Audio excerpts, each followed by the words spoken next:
Son algunos de los transportistas aragoneses que desde hoy han parado sus camiones. Reclaman al Gobierno central una solución a la escalada de precios de los carburantes. Aseguran que hasta entonces mantendrán esta protesta y no volverán a la carretera. El paro aquí en Aragón está convocado por Tradime, la asociación que engloba a pequeñas y medianas empresas y a los autónomos del transporte. A nivel nacional, hoy también ha comenzado una huelga indefinida, aunque ninguna de esas protestas han sido respaldadas por la mayoría del sector, que sí coincide en reclamar una rebaja de los combustibles.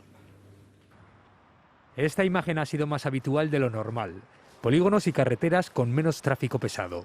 Los que han seguido trabajando no han tenido mayores problemas. Vine ahora de Francia, todo limpo, todo limpo. Tradime ha llamado al paro indefinido a sus 700 socios en Aragón, 2.000 camiones, con algo más de la mitad de seguimiento.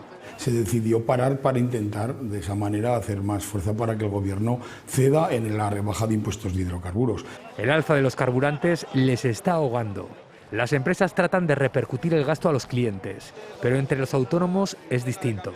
Si a ti te cuesta todo un 50% más, hay que intentar por lo menos repercutir. Lo que pasa es que el pequeño autónomo, pues claro, lo tiene mucho más difícil, porque con un camión no haces la fuerza. Es el doble de lo que le echó el depósito. Entonces no sale uno a cuenta salir a trabajar y moverte con el vehículo porque pues sale frito, vamos. Y solamente en el gasoil se va un dinero bastante elevado. El paro de Tradime no está vinculado a la huelga convocada por una plataforma nacional.